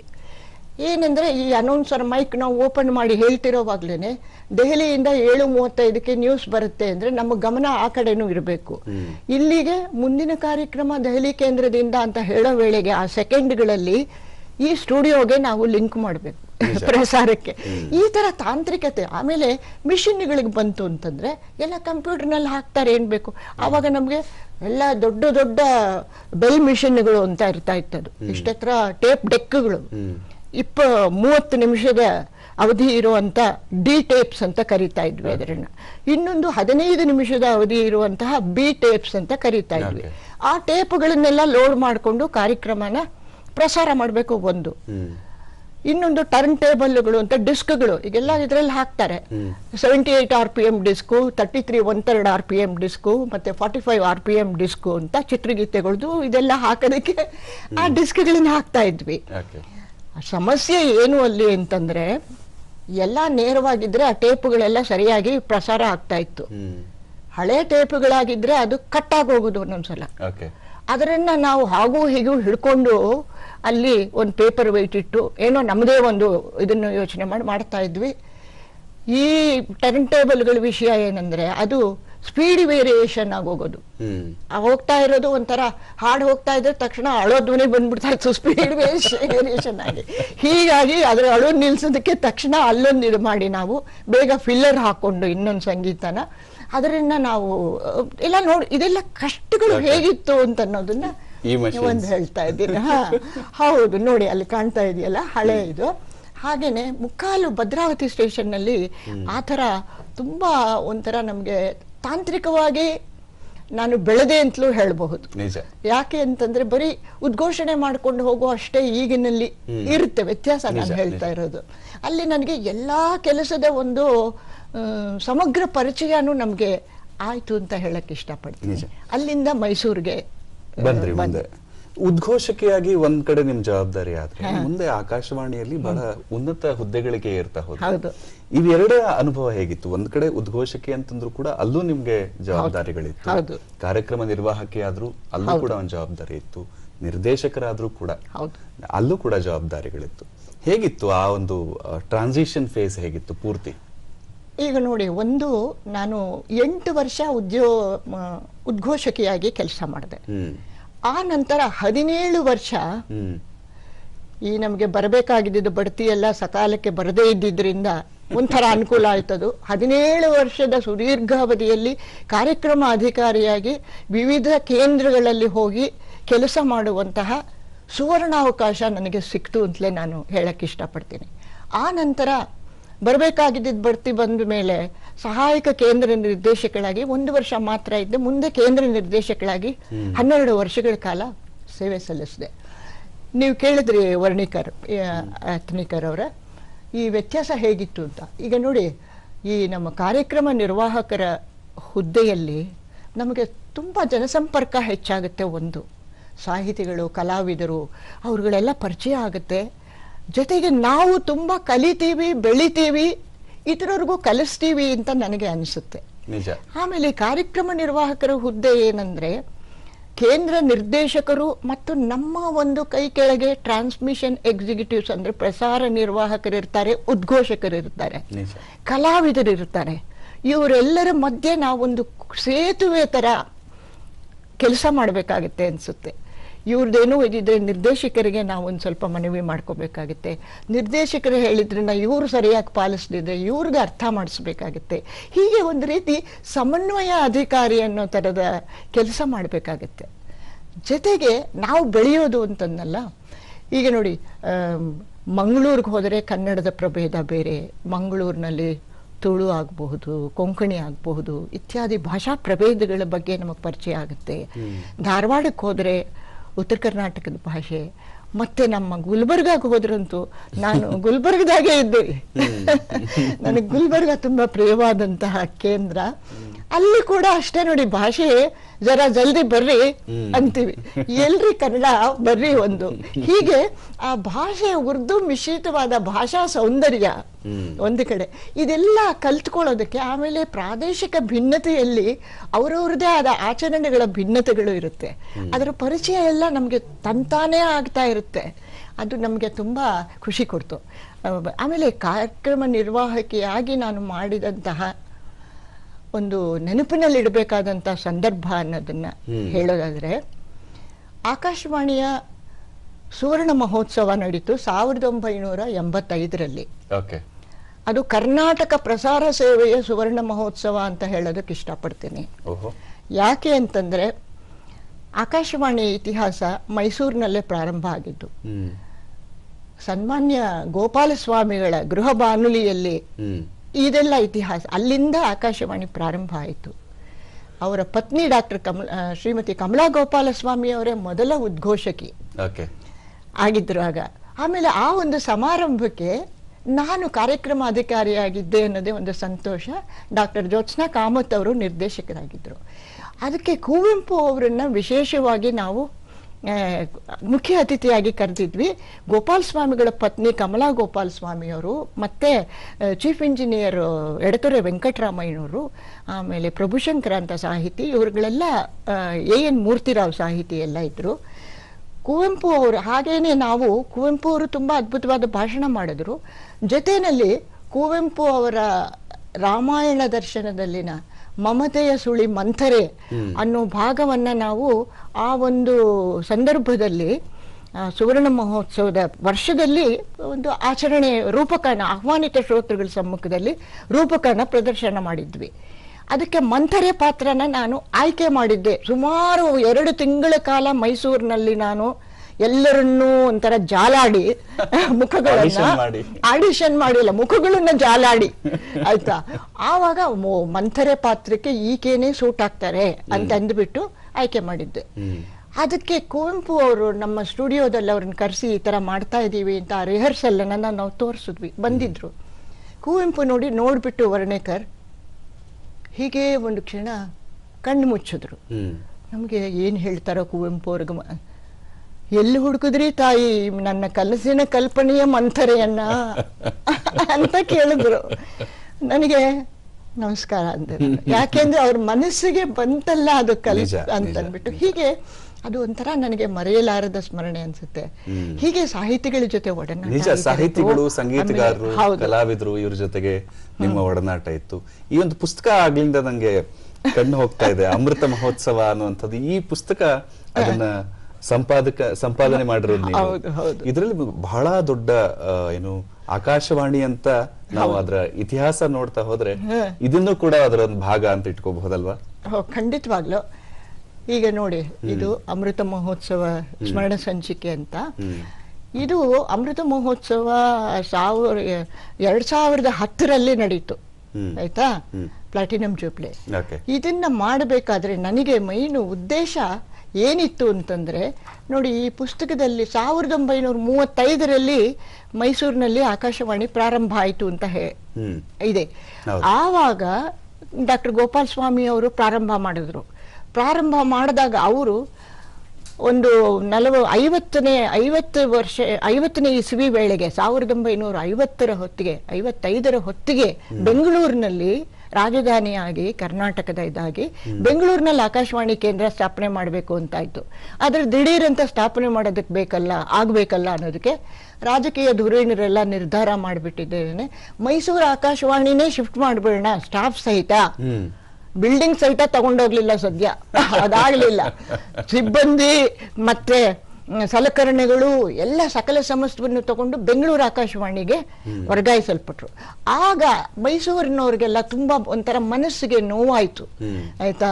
ಅದರಿಂದ ಅವರು ಅದರ ಸವಿನೆನಪು ಅಂತ ಒಂದು ಮ್ಯಾಗಝೈನ್ ಆವಾಗ ಪುಟ್ಟ ಮ್ಯಾಗಝೈನ್ ಶುರು ಮಾಡಿದ್ರು. ನೋಡಿ ಇದರೆಲ್ಲ ದಿಗ್ಗಜರೆಲ್ಲ ಜಯಚಾಮರಾಜ ಒಡೆಯರ್ ಅವರು, ಜಯಚಾಮರಾಜ ಒಡೆಯರ್ ಅವರು ಪೋಷಕರಾಗಿದ್ರು ಇತ್ಯಾದಿ. ಹೀಗೆ ಅವರ ನೆನಪುಗಳನ್ನ ಉಳಿಸಬೇಕು. ಏನು ಆವಾಗ 35ರಿಂದ 55ರವರೆಗೂ ಏನು ಕಾರ್ಯಕಲಾಪಗಳು ನಡೆಯಿತು ಕರ್ನಾಟಕ ಪ್ರಸಾರ ಸೇವೆಯಲ್ಲಿ ಅನ್ನೋದು ಇದು ದಾಖಲೆ. ಇದನ್ನ ನಾನು ದಾಖಲಿಸಬೇಕು ಅನ್ನೋದು ನನ್ನ ಮಹತ್ವಾಕಾಂಕ್ಷೆ ಇತ್ತು. ಇದರ ಜೊತೆಗೆ ನಾವು ಆಕಾಶವಾಣಿಯ ಧ್ವನಿ ಮುದ್ರಣ ಭಂಡಾರದಲ್ಲಿ ಅದು ಮುತ್ತು ರತ್ನಗಳ ಭಂಡಾರವೇ ಅದು. ಯಾಕೆ ಅಂತಂದ್ರೆ ಕಲಾವಿದರು ಎಂತೆಂಥವ್ರು ಮೈಸೂರು ಆಕಾಶವಾಣಿಗೆ ಕಾಲಿಟ್ಟಿದ್ದಾರೆ ಅಂದ್ರೆ ಆಡು ಮುಟ್ಟಿದ ಸೊಪ್ಪಿಲ್ಲ ಅನ್ನೋ ಹಾಗೆ ಆಕಾಶವಾಣಿಗೆ ಬರದೇ ಇರುವ ಕಲಾವಿದರಾಗಲಿ, ಆಮೇಲೆ ಸಾಹಿತಿಗಳಾಗಲಿ, ಕವಿಗಳಾಗಲಿ ಇರ್ಲಿಲ್ವೇನೋ ಅಂತ ನನಗೆ ಅನಿಸುತ್ತೆ. ಆಯ್ತು, ಅಷ್ಟು ಮಟ್ಟಿಗೆ ಅದರದಿತ್ತು. ಅದಕ್ಕಾಗಿ ಅದರ ನೆನಪುಗಳಿಗೋಸ್ಕರ ನಾನು ಇದನ್ನ 1 ವರ್ಷದ ಹಿಂದೆ ಅಂದ್ರೆ 2010ರಲ್ಲಿ ಫಂಕ್ಷನ್ ಅಂದ್ರೆ 2009ರಿಂದ ಈ ಕಾರ್ಯಗತನ ತಗೊಂಡೆ. 1 ವರ್ಷ ತಗೊಂಡು ಇದರನ್ನ ನಾನು ಇದರಲ್ಲಿ ನೋಡಿ ಸಮಗ್ರವಾಗಿ ಆ ಒಂದು ಹೊತ್ತಿಗೆಯನ್ನು ಹಾಕಬೇಕು ಅನ್ನೋದು ನಂದು ಮುಖ್ಯ ಉದ್ದೇಶ. ಇದು ಎಲ್ಲೂ ಲಭ್ಯ ಇಲ್ಲ. ಇದನ್ನ ಕಷ್ಟಪಟ್ಟು ಇದನ್ನ ನಾನು ಗಳಿಸಿದೆ.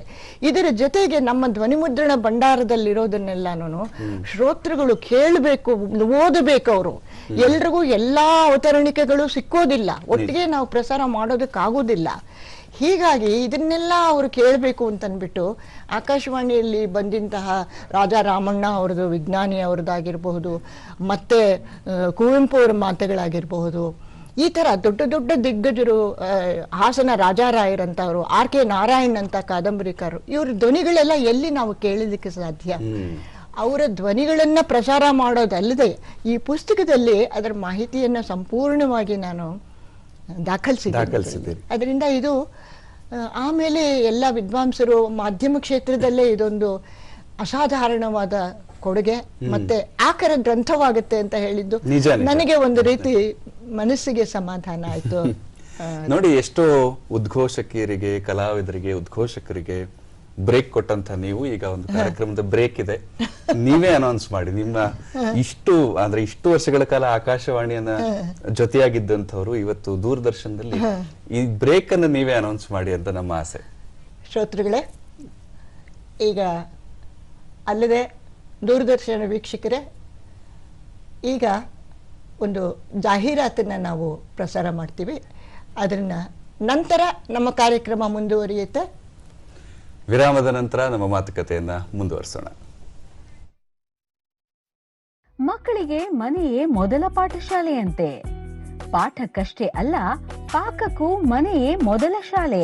ನಿಮಗೆ ಬೇಕಾದ್ರೆ ನೀವು ಮೆಣಸಿನಕಾಯಿ ಹಾಕೊಳ್ಬಹುದು, ನಮಗ್ ಖಾರ ಆಗುತ್ತೆ ಅಂತ ನಾನು ಹಚ್ಕೊಳ್ತೀನಿ. ಆಹಾ, ಎಂಥ ರುಚಿಯಲ್ಲಿ ಇದೇ ಮೊದಲ ಬಾರಿಗೆ. ಹೇಗೆ ಕ್ರಿಯೇಟಿವ್ ಆಗಿರ್ಬೇಕು ಅಡುಗೆ ಕಲ್ತ್ಕೊಳ್ಳೋದ್ರ ಮೂಲಕ ಅಂತ ತಿಳಿಸ್ಕೊಟ್ಟಿದ್ದಾನೆ. ಆಡೋ ವಯಸ್ಸಲ್ಲಿ ಅಡುಗೆ ಮಾಡೋ ಪುಟಾಣಿ ಪೋರನ ಪಾಕ ಪ್ರಾವೀಣ್ಯತೆ. ಪುಟ್ಟ ಕೈಗಳಿಂದ ತಟ್ಟಿದ ರೊಟ್ಟಿ, ಬ್ರೆಡ್ ಇಂದ ಮಾಡಿದ ಪಿಜ್ಜಾ.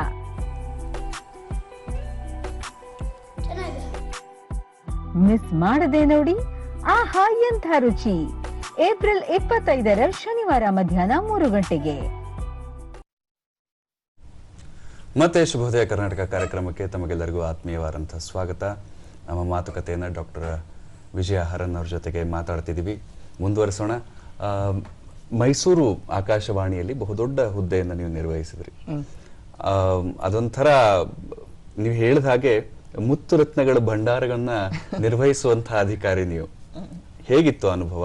ಸಿಹಿ ಕಹಿ ಅನುಭವಗಳಿರಬಹುದು, ತಮಾಷೆ ಇರಬಹುದು, ಎಲ್ಲವೂ ನಡೆದಿರುತ್ತೆ. ಯಾಕಂದ್ರೆ ಒಂದು ಸುದೀರ್ಘ ಅನುಭವ ಅಲ್ಲಿ ನಿಮ್ದು. ಈಗ ನೋಡಿ, ನಿರ್ದೇಶಕರಾಗಿ ನಾನು ಸೇವೆ ಸಲ್ಲಿಸುವಾಗ ನನಗೆ ಒಂದು ರೀತಿ ಈ ಒಂದು ಉದ್ಘೋಷಕೆಯ ಅನುಭವನೂ ಇದ್ದಿದ್ದು ಮತ್ತು ಕಾರ್ಯಕ್ರಮ ಅಧಿಕಾರಿಯಾಗಿಯೂ ಅನುಭವ ಆಗಿದ್ದು ತುಂಬ ಸಹಕಾರಿ ಆಯಿತು.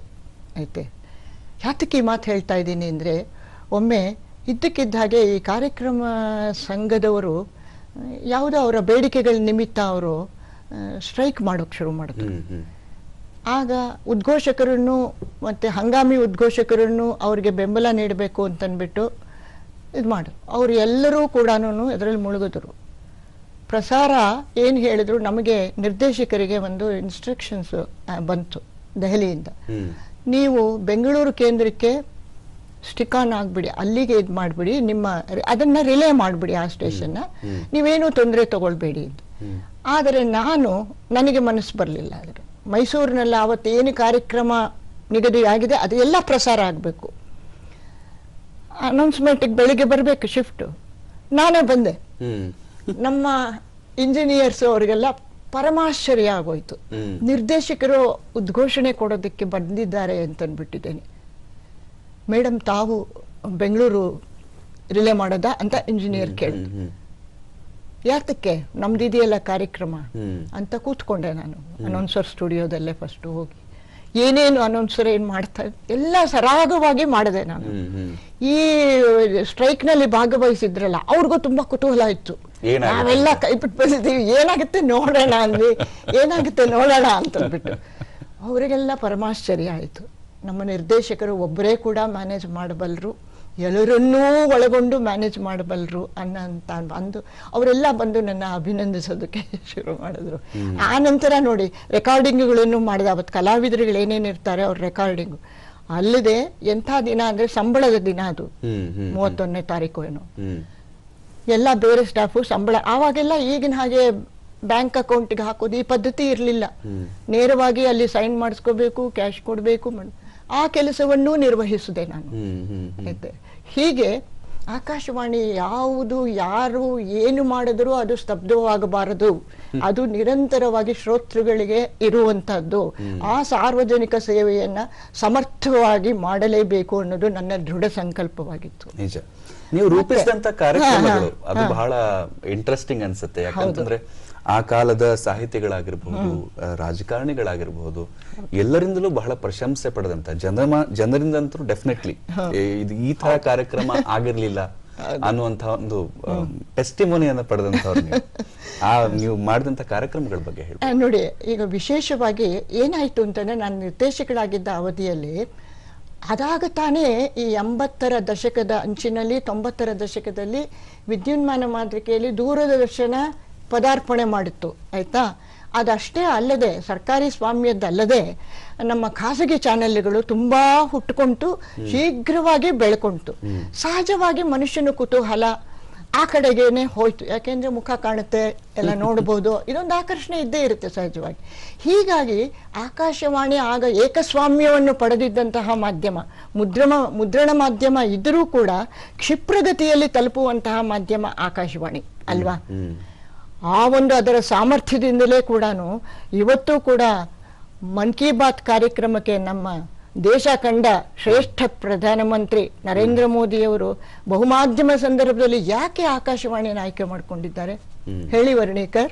Because of reach probably. ಹೌದು, ಕ್ಷಿಪ್ರಗತಿಯಲ್ಲಿ ತಲುಪುತ್ತೆ. ಆಮೇಲೆ ಎಲ್ಲೆಲ್ಲಿ ಸೂರ್ಯಕಿರಣ ಚಂದ್ರಕಿರಣ ಹೋಗಬಹುದು ಅಲ್ಲೆಲ್ಲ ನಮ್ಮ ಆಕಾಶವಾಣಿ ಕೂಡ ತಲುಪುತ್ತೆ. ಗುಡಿಸಲುಗಳಲ್ಲಿ ದಂತಗೋಪುರಗಳಲ್ಲಿ ಇರೋರ ಮನೆ ಕೂಡ ತಲುಪುತ್ತೆ ಅನ್ನೋದು ನಿಜವಾದ ಸತ್ಯ. ಹೀಗಾಗಿ ಆಕಾಶವಾಣಿಗೆ ಎಂದಿದ್ರೂ ಅದರ ಸಾಮರ್ಥ್ಯ, ಮಾಧ್ಯಮದ ವೈಶಿಷ್ಟ್ಯತೆ ಇದ್ದೇ ಇರುತ್ತೆ. ಆ ಒಂದು ಕಾಲಘಟ್ಟದ ವಿಷಯ ನಾ ಹೇಳ್ತಾ ಇದ್ದೆ. ದೂರದರ್ಶನದ ಪ್ರಭಾವ ಇದ್ದಾಗ ಆಕಾಶವಾಣಿಯ ಕೇಳ್ಮೆ ಕುಂಠಿತವಾಗಬಾರದು ಅನ್ನೋದು ನನ್ನ ಇದಿತ್ತು. ಹೀಗಾಗಿ ಸಹಜವಾಗಿ 1-2 ವರ್ಷ ಆರಂಭದ ಘಟ್ಟದಲ್ಲಿ ಸಾಯಂಕಾಲದ ಪ್ರಸಾರ ಕುಂಠಿತವಾಯ್ತು. ಯಾಕೆಂದ್ರೆ ಸೀರಿಯಲ್ಗಳು ಇದೆಲ್ಲ ಸಂಜೆ ಹೊತ್ತು ಬರುತ್ತಲ್ಲ, ಚಿತ್ರಗೀತೆಗಳ ವೈಭವ ಇದೆಲ್ಲ. ನಾನೇನ್ ಮಾಡಿದೆ, ಕೃಷಿರಂಗ ಪ್ರೋಗ್ರಾಮು ಅಂತ ಆಕಾಶವಾಣಿಲಿ ಸಂಜೆ 6:50ರಿಂದ 7:35ರವರೆಗೂ ನಿಗದಿಯಾಗಿ ಕಾಲ 60 ವರ್ಷಗಳಿಂದ ನಡೀತಾ ಬರ್ತಾ ಇದೆ. ಆ ಸಮಯನ ಆಕರ್ಷಿತವಾಗಿ ಮಾಡಿ ಶ್ರೋತೃಗಳನ್ನ ಹಿಡಿದಿಡಬೇಕು, ವಾಪಸ್ ಕರ್ಕೊಂಡು ಬರಬೇಕು ಅನ್ನೋದು ಇದರಿಂದ ಅಲ್ಲಿ ಏನ್ ಮಾಡಿದೆ, ಒಂದು ಗ್ರಾಮೀಣ ಕಾರ್ಯಕ್ರಮ, ಅದು ಗ್ರಾಮೀಣ ಭಾಷೆಯಲ್ಲೇನೆ ಒಂದು ನಾಟಕ ರೂಪದ ಕಾರ್ಯಕ್ರಮನ ಹಟ್ಟಿ ಹರಟೆ ಅಂತ ಪ್ರಾರಂಭ ಮಾಡಿದೆ. ಅದರಲ್ಲಿ ಒಂದು 4 ಪಾತ್ರ. ಆ ಹಟ್ಟಿ ಹರಟೆ ಹನುಮಕ್ಕ ಅನ್ನೋಳು ಒಂದು ಗೃಹಿಣಿ, ಅವಳು ಎಲ್ಲವನ್ನು ತಾನೇ ಇದು ಅಂತ ನಿರ್ವಹಿಸ್ತಾ ಇರ್ತಾಳೆ.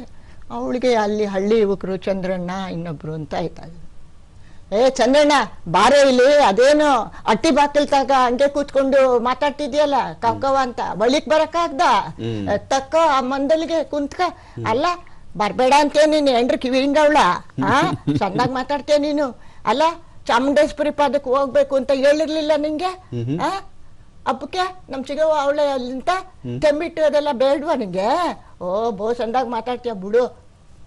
ಈ ಒಂದು ಭಾಷೆನಲ್ಲಿ ಹಟ್ಟಿ ಹರಟೆ ಕಾರ್ಯಕ್ರಮ ಅಂತ ನಾನೇ ಪಾತ್ರ ವಹಿಸಿ ಹನುಮಕ್ಕನ ಪಾತ್ರನ ನಿರ್ವಹಿಸ್ತಾ ಇದ್ದೆ. ತುಂಬ ಜನಕ್ಕೆ ಅದು ತುಂಬ ಒಂದು 200 ಸರಣಿ ಅಷ್ಟು ಕಾರ್ಯಕ್ರಮಗಳಾದಮೇಲೆ ಹಾಸನ ಆಕಾಶವಾಣಿಲೂ ಮಾಡ್ತಿದ್ದೆ, ಮೈಸೂರು ಆಕಾಶವಾಣಿ. ಇಷ್ಟು ಇವರು ನಿರ್ದೇಶಕರೇ ಮಾಡ್ತಾರ ಅಂತ ಕೆಲವರು ಹೆಣ್ಮಕ್ಳಿಗೆ ಅನುಮಾನ ಬಂದು ನನ್ನ ನೋಡಕ್ಕೆ ಬರೋರು ಸ್ಟುಡಿಯೋಗೆ. ಆಮೇಲೆ ಸ್ಟುಡಿಯೋಗೆ ಬಂದು ನಾನೇನೋ ನನ್ನ ಚೇಂಬರ್ನಲ್ಲಿ ಇಂಗ್ಲಿಷ್ನಲ್ಲಿ ಮಾತಾಡ್ತಿದ್ರೆ ಹಟ್ಟಿ ಹನುಮಕ್ಕ ಅವ್ರು ನೋಡ್ಬೇಕು ಅಂತನವ್ರು. ನಾನೇ ಅಂತಂದೆ. ಅವ್ರಿಗೆ ಅನುಮಾನ ಬರೋದು, ಮುಖ ನೋಡ್ಕೊಳ್ಳೋರು, ಹೊಸ ಹಂಗ ಅನ್ನಿ ಅಂತ. ಆವಾಗ ನಾನು ಅವ್ರ ಹತ್ರ ಹಳ್ಳಿ ಭಾಷೆಯಲ್ಲೇ ಮಾತಾಡ್ತಿದ್ರಿ. ಇದು ಒಂದು. ಆಮೇಲೆ ಹಾಗಾಗಿ ಆ ಕೃಷಿರಂಗ ಕಾರ್ಯಕ್ರಮದಲ್ಲಿ ಕೇಳ್ತಾ ಇದ್ದವರು ನಗರವಾಸಿಗಳ ಸಂಖ್ಯೆನೂ ಜಾಸ್ತಿ ಆಯ್ತು. ಅದನ್ನ ಮರುಪ್ರಸಾರ ಮಾಡಬೇಕು, ಬೆಳಗಿನ ಹೊತ್ತಿಗೆ ನಾವು ಆಫೀಸ್ಗೆ ಹೋಗೋಕೆ ಮುಂಚೆ ಕೇಳ್ಕೊಂಡು ಹೋಗ್ಬೇಕು ಅಂತ ಆಯ್ತು. ಆಮೇಲೆ ಇನ್ನು ಕೆಲವು ಶ್ರೋತೃಗಳು ಕೃಷಿರಂಗದಲ್ಲಿ ನಾನು ತುಂಬ ಅದ್ಯಾಕೆ ಹಂಗೆ ಹೇಳ್ತೀಯಾ, ನೀ ಸಂದಾಗಿದ್ಯಾ ಅಂತ ಅಂದ್ಬಿಟ್ಟು ನನಗೇನು ನಗರ ಊರು ಬಾ ಅಂತದೆ, ಊರು ಹೋಗು ಅಂತದೆ, ಕಾಡು ಬಾ ಅಂತದೆ, ಬೀಸೋ ಗಾಳಿಗೆ ಬಿದ್ದೋಗೋ ಮರ ಇದ್ದಂಗೆ ಅವನಿ ಅಂತೆಲ್ಲ ಗಾದೆ ಬಳಸ್ತಾ ಇದ್ದೆ. ಅದನ್ನ ನೋಡ್ಬಿಟ್ಟು ಮೇಡಮ್ ಗಾದೆ ಬಗ್ಗೆನೇ ನೀವು ಒಳ್ಳೆ ಕಾರ್ಯಕ್ರಮ ಮಾಡಬಹುದಲ್ಲ ಅಂತ ಹೇಳಿದ್ರು. ಆಗ ಗಾದೆ ಗದ್ದುಗೆ ಅಂತ ಅಂದ್ಬಿಟ್ಟು ಕೂಡ ನಗರವಾಸಿಗಳಿಗೆ ಆಕರ್ಷಣೆ ಇದೆ. ಅಕ್ಕ ತಮ್ಮನ ಪಾತ್ರ, ಒಂದೊಂದು ಗಾದೆ ಬಗ್ಗೆನೂ ವಿಶ್ಲೇಷಣೆ ಇದ್ರ ಕಾರ್ಯಕ್ರಮನೂ ಸುಮಾರು ಇದಾಗಿ ನನಗೆ ಇವತ್ತಿಗೂ ಅದು ಶ್ರೋತೃಗಳ ಜನಮಾನಸದಲ್ಲಿ ಉಳ್ಕೊಂಡು ಆಕಾಶವಾಣಿಯ ಶ್ರೋತೃಗಳು ಮತ್ತೆ ಹಿಂದಕ್ಕೆ ಬಂದ್ರು, ಆಕಾಶವಾಣಿ ಉಚ್ಛ್ರಾಯ ಸ್ಥಿತಿಗೆ ತಂದರು ಶ್ರೋತೃಗಳು ಅಂತ ಹೇಳೋದಕ್ಕೆ ಇಷ್ಟಪಡ್ತೀನಿ. ನಿಜ. ಒಂದು ವೆರಿ ಲೈಟರ್ ವೇನಲ್ಲಿ ನಿಮಗೆ ಪ್ರಶ್ನೆ ಕೇಳ್ತಾ ಇದ್ದೀನಿ. ನೀವು ಹೇಳ್ತಿದ್ರಿ ನೀವು ಉದ್ಘೋಷಕಿಯಾಗಿ, ಕಾರ್ಯಕ್ರಮ ನಿರ್ವಾಹಕಿಯಾಗಿ, ನಿರ್ದೇಶಕಿಯಾದ್ರಿ. ನಿಮ್ಮ ಸಹೋದರಿಯರು ಕೂಡ ಅವರು ಕಾರ್ಯಕ್ರಮ ಉದ್ಘೋಷಕಿಯಾಗಿದ್ರು. ನಿಮ್ಮ ಅಣ್ಣ ಅವರು ಆಕಾಶವಾಣಿಯಲ್ಲಿ ನಾಟಕಗಳನ್ನು ಮಾಡ್ತಿದ್ರು. ಹೀಗೆ ಆಕಾಶವಾಣಿಗೆ ನಿಮ್ಮ ಮನೆಯಿಂದ ಒಂದಿಷ್ಟು ಸಬ್ಸ್ಕ್ರಿಪ್ಷನ್ ಕೊಟ್ಟಿದ್ರ ಏನಾದ್ರು? ಅಂದ್ರೆ ನೋಡಿ, ಅದು ನಿಮ್ ಕುಟುಂಬದ ಬಗ್ಗೆ ತಿಳ್ಕೊಳ್ಳೋ ಪ್ರಯತ್ನ ಮಾಡ್ತಿದ್ದೀನಿ. ಗೊತ್ತಾಯ್ತು. ಈಗ ನೋಡಿ, ನಮ್ದು ಒಂಥರ ಶಾನ್ಭೋಗರ ಮನೆತನ ನಮ್ಮ ಪೂರ್ವಿಕರದು. ನಮ್ಮ ತಂದೆಯವರ ತಂದೆ ಕೂಡ ಶಾನ್ಭೋಗರು, ಈ ಕಡೆ ತಾಯಿಯವರ ತಂದೆನೂ ಶಾನ್ಭೋಗರು. ತಂದೆಯವರ ತಂದೆ ಕೋಲಾರ ಜಿಲ್ಲೆ ಮಶಿಕಂ ಅಂತ ಗ್ರಾಮ ಇದೆ, ಅಲ್ಲಿ ಶಾನ್ಭೋಗರಾಗಿದ್ರು, ವೆಂಕಟರಮಣ ಮೂರ್ತಿ ಆಚಾರ್ ಅಂತ. ಮತ್ತೆ ತಾಯಿಯ ತಂದೆ ಇಲ್ಲಿ ರಾಜಾಜಿನಗರನ ಅವಾಗ ಕೇತ್ಮಾರ್ನಹಳ್ಳಿ ಅಂತ ಕರೀತಾ ಇದ್ರು. ನೀವ್ ಎಲ್ಲಿದ್ದೀರಿ ಮೇಡಮ್ ಈ ಫೋಟೋದಲ್ಲಿ? ಇಲ್ಲಿ ನೋಡಿ, ಇಲ್ಲಿ ನಾನು ಬಲಭಾಗದಿಂದ ಅಲ್ಲಿ ಕೆಳಗಡೆ ಹೀಗೆ ಕೈ ಇದ್ ಮಾಡ್ಕೊಂಡು ಕೂತಿದ್ದೆ, ಆ ಹುಡುಗಿ ನಾನು. ಆಗ ಒಂದು ನನಗೆ ಸ್ಕ್ರೀನ್ ಎಡಗಡೆಯಿಂದ ಎರಡನೇ ಅವರು. ಹೌದು ಹೌದು. ಸೊ ಹೀಗಾಗಿ ಅಲ್ಲಿ ಇದಾಯ್ತು. ಆಮೇಲೆ ನಮ್ಮ ಈ ಕಡೆ ನಮ್ಮ ತಂದೆಯವರ ತಾಯಿ ಇದ್ರು ನೋಡಿ, ಅಜ್ಜಿ, ಅವರ ಸೋದರ ಮಾವ ಪ್ರಸಿದ್ಧ ವಾಗ್ಗೇಯಕಾರ ಮೈಸೂರು ವಾಸುದೇವಾಚಾರ್ಯರು ಅವರು. ಆಮೇಲೆ ಅವರು ಕೂಡ ನಮ್ಮ ಅಜ್ಜಿ ಒಳ್ಳೆ ಕಲಾವಿದೆ. ಹಾಗೆಲ್ಲ ಅವ್ರು ಬೆಳಕಿಗೆ ಬರೋಕ್ಕೆ ಹೆಣ್ಮಕ್ಳು ಆಗ್ತಿರ್ಲಿಲ್ಲ, ಸೊಗಸಾಗ ಹಾಡೋರು, ಸಂಪ್ರದಾಯದ ಹಾಡುಗಳು ಸಾವಿರಾರು ಹಾಡೋರು. ರಂಗೋಲಿ ಕಲಾವಿದೆ, ಸುದ್ದೆ ರಂಗೋಲಿನಲ್ಲೇನೆ ಒಳ್ಳೆ ಅಚ್ಚುಕಟ್ಟಾಗಿ ಕಾರಳಿ ಎಲ್ಲ ಬಿಡಿಸೋರು. ಹೀಗೆ ಕಲಾವಿದರು. ಅವ್ರ ತಮ್ಮಂದ್ರೆಲ್ಲಾನು ಅಂದರೆ ನಮ್ಮ ತಂದೆ ಸೋದರ ಮಾವಂದ್ರು ಗುಬ್ಬಿ ಕಂಪನಿಲೆಲ್ಲಾನು ಅವರು ಲೆಗ್ ಹಾರ್ಮೋನಿಯಮ್ ಅದೆಲ್ಲ ನುಡಿಸ್ತಾ ಇದ್ರು. ಆಮೇಲೆ ರಾಜಮಹಾರಾಜರ ವೇಷಭೂಷಣಗಳಿಗೆ ನಕ್ಕಿ ಕೆಲಸ ಮಾಡೋದು ಇತ್ಯಾದಿಗಳು. ಒಟ್ಟಿನಲ್ಲಿ ಅವ್ರದ್ದೊಂಥರ ಕಲಾ ಪ್ರಪಂಚ ಅಂತ ಹೇಳ್ಬೋದು. ಸಂಗೀತ, ನಾಟಕ, ಸಾಹಿತ್ಯ ಎಲ್ಲವೂ ಬೆರೆತಂತ ಕುಟುಂಬ ಅದಾಗಿತ್ತು. ಆಮೇಲೆ ನಮ್ಮ ಅಜ್ಜಿ ತಂದೆ ಶ್ರೀಮುಷ್ಣಂ ಪದ್ಮನಾಭಾಚಾರ್ಯರು ಅಂತಂದ್ಬಿಟ್ಟು ಅವರು ಮಹಾರಾಜರುಗಳಿಗೆಲ್ಲಾನು ತರ್ಕ, ಮೀಮಾಂಸೆ, ವೇದನೆಲ್ಲ ಪಾಠ ಹೇಳ್ತದ್ದಂಥವ್ರು. ಸೊ ಇಂಥ ಒಂದು ಮನೆತನದಲ್ಲಿ ನಾನು ಹುಟ್ಟಿ ಒಂದು ಸ್ವಲ್ಪ ಬೆಳೆದಲ್ಲ ಅನ್ನೋದು ಒಂದು ನನಗೆ ಸಮಾಧಾನದ ಸಂಗತಿ. ನೀವು ಕೂಡ ಸಂಗೀತ ಕಲ್ತ್ರಿ, ಗಮಕ ಕಲ್ತ್ರಿ. ಹೌದು. ಹೇಗಿತ್ತು ಅಂದ್ರೆ ಅದನ್ನ ಪರ್ಫಾರ್ಮ್ ಮಾಡಿದ್ರ ಮುಂದೆ?